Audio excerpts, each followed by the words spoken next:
नमस्कार, मैं हूं सौरभ त्रिपाठी। आप देख रहे हैं इंडिया न्यूज। उत्तर प्रदेश, उत्तराखंड, बिहार चुनाव के नतीजों में सीएम योगी आदित्यनाथ का जलवा। उम्मीदवारों के लिए जहां प्रचार है, मुख्यमंत्री योगी आदित्यनाथ ने किया वहां शानदार प्रदर्शन। जीत के करीब पहुंचे एनडीए की टीम। तो महागठबंधन को 66% सीटों का नुकसान।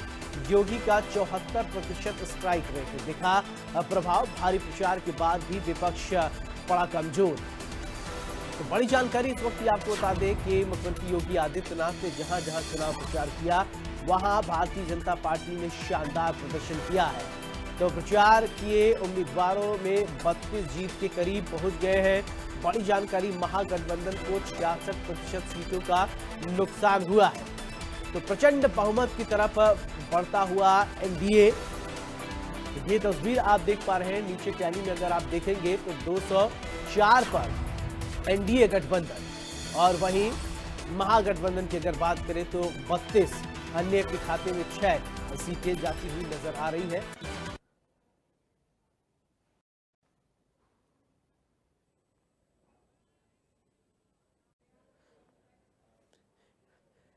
ज्यादा जानकारी के साथ अजीत प्रताप सिंह हमारे चैनल हेड मेरे साथ जुड़ रहे हैं। अजीत जी, मुख्यमंत्री योगी आदित्यनाथ का जादू बिहार में चल गया। मुख्यमंत्री योगी आदित्यनाथ ने जहां जहां चुनाव प्रचार किया प्रचंड बहुमत की तरफ और प्रचंड जीत की तरफ बढ़ चली है एनडीए, और कुछ ही समय में नतीजे एकदम क्लियर हो जाएंगे।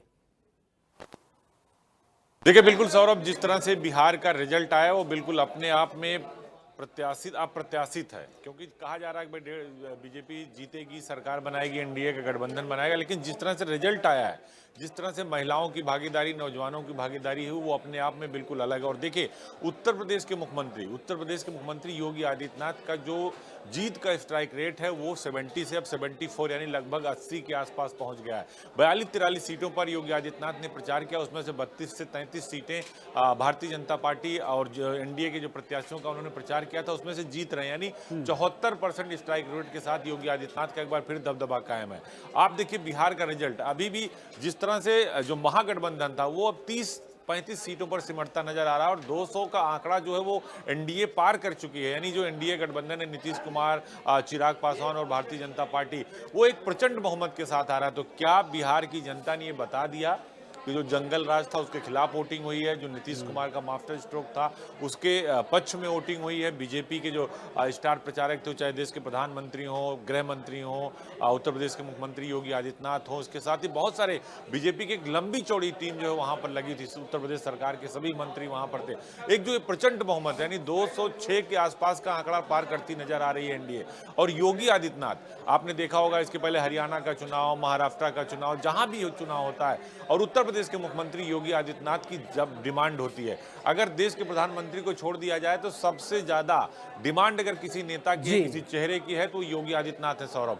और सबसे ज्यादा प्रचार करने के साथ साथ जो जीत का स्ट्राइक रेट है वो भी ज्यादा है, यानी 74% जीत का स्ट्राइक रेट है। 32 से ज्यादा सीटें योगी आदित्यनाथ की जीत रहे हैं जहां पर उन्होंने प्रचार किया, यानी 42-43 सीटों पर प्रचार किया और 32 से 33 सीटें वो जीत रहे हैं। तो ये अपने आप में बताता है कि जो स्ट्राइक रेट है, जो जन समर्थन है, वो योगी आदित्यनाथ के पक्ष में होता नजर आ रहा है। अगर आंकड़ों की बात करें, 94 के आसपास बीजेपी पहुंच रही है, लगभग उतने ही के उससे के आसपास जो जेडीयू पहुंच रही है, यानी नीतीश कुमार और जो एनडीए गठबंधन है, भारतीय जनता पार्टी, दोनों मिला के यही 200 का आंकड़ा पार हो गए। चिराग पासवान देखिए लगभग 30 सीटों पर जो चुनाव लड़े थे, 20-22 सीटें वो जीत रहे हैं। तो ये क्या बताता है? ये बताता है कि जो जनता का माइंडसेट है वो बदल चुका है।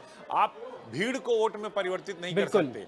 ऐसा नहीं लगता कि सौरभ अगर भीड़ बहुत ज्यादा आपकी रैली में आ गई तो वो वोट के तौर पर तब्दील हो जाएगा। अगर वोट के तौर पर तब्दील हो जाता तो तेजस्वी की सरकार बन जाती। राहुल गांधी, अखिलेश यादव, तेजस्वी, सभी को जनता ने बिल्कुल माइंडेड नहीं दिया। दोनों के दोनों भाई चुनाव हारते नजर आ रहे हैं, तेज प्रताप यादव भी और तेजस्वी यादव, यानी विपक्ष का नेता भी नहीं मिलेगा जेडीयू को, क्योंकि सीटें उनको ज्यादा चाहिए, एक परसेंटेज होता है सीटों का।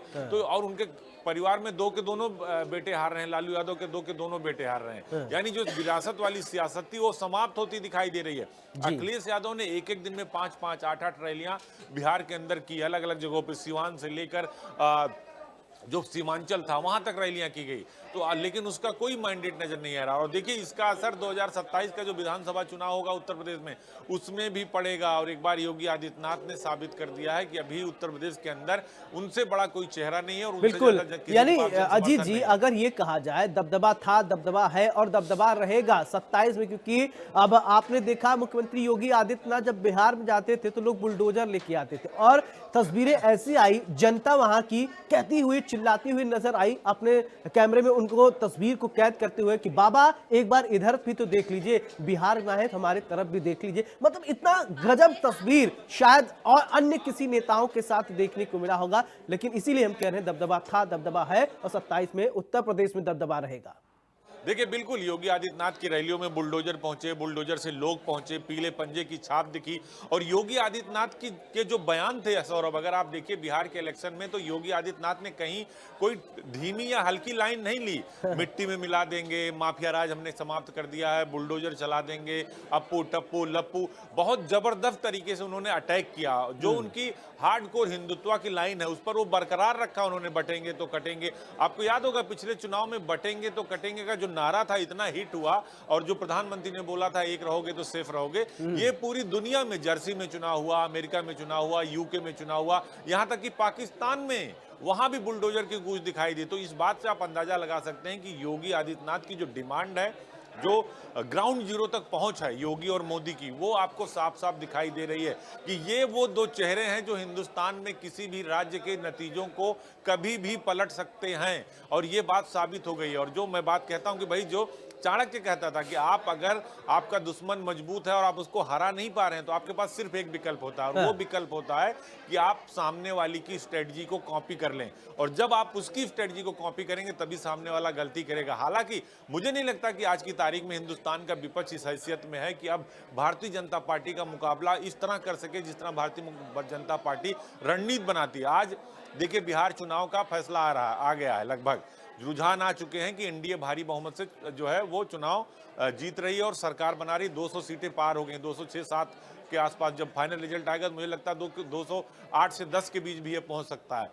लेकिन आप देखिएगा कि एक हफ्ते के अंदर ही बंगाल की तैयारी शुरू हो जाएगी, असम की तैयारी शुरू हो जाएगी, उत्तर प्रदेश में पंचायत चुनाव जून 26 में है, लेकिन अभी से तैयारी शुरू हो गई है।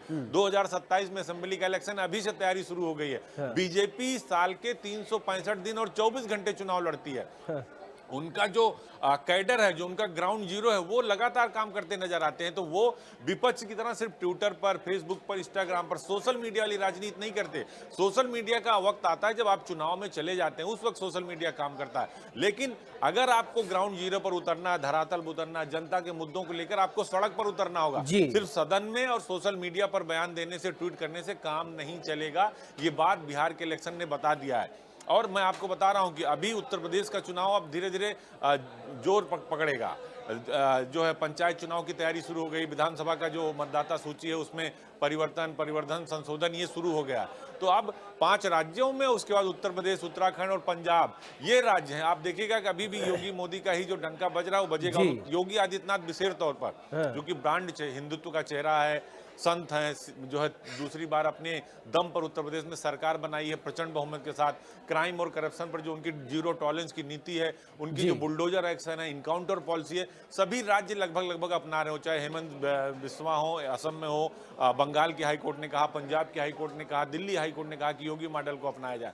तो आपको काम करना होगा। अब लॉलीपॉप देने से जनता जो है को आप गुमराह नहीं कर सकते। और एक बात जो मैंने कही सौरभ, भीड़ वोट में परिवर्तित हो जाए, ये एक बहुत बड़ी चीज है। रैलियों में भीड़ इकट्ठा करना, आपने बस लगा दिया, गांव के लोगों को लगा दिया, आपने पैसे खर्च कर दिए, उनको खाना दे दिया, 500 रुपए दे दिया, आप में रैली में तो भीड़ आ जाएगी, आप भाषण अच्छे से दे लेंगे। लेकिन जब ईवीएम की बटन दबाना होगा तो उसमें से 60%, 70% लोग आपके पक्ष में मतदान नहीं करते हैं। तो शालीनता, सौम्यता के साथ साथ आपको जनता के बीच जाना होगा और काम करना होगा, सदन में भी और सड़क पर भी। अगर जनता से आप दूर रहेंगे तो सिर्फ भाषण देने से और भीड़ जुटाने से आप चुनाव नहीं जीत सकते। और बिहार के इलेक्शन ने कम से कम ये साबित कर दिया है।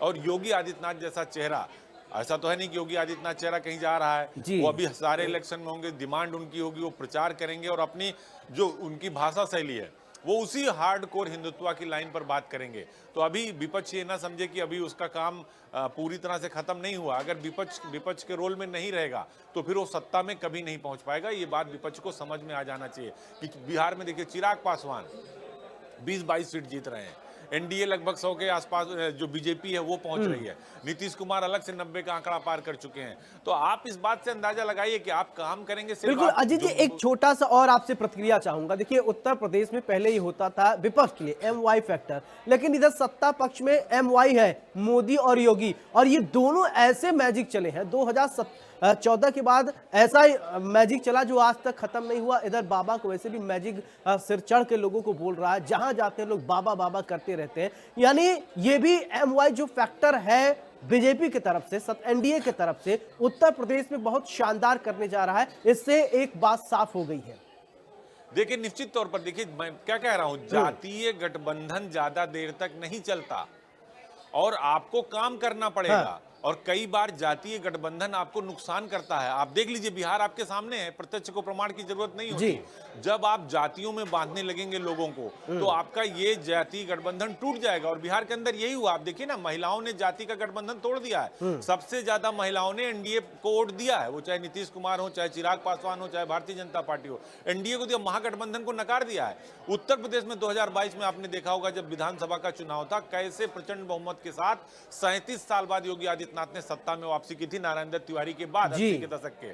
वैसे ही अगर आप उत्तर प्रदेश में देखें MY समीकरण, पीडीए का जो फार्मूला है, पिछड़ा, दलित और अल्पसंख्यक, ये आप बहुत देर तक नहीं कर सकते क्योंकि चेहरे सबके पास है और राजनीति में चेहरे का बहुत मायने होता है। और अभी भी योगी आदित्यनाथ के चेहरे की काट आपके पास नहीं है, विपक्ष के पास नहीं है, मोदी के चेहरे की काट विपक्ष के पास नहीं है।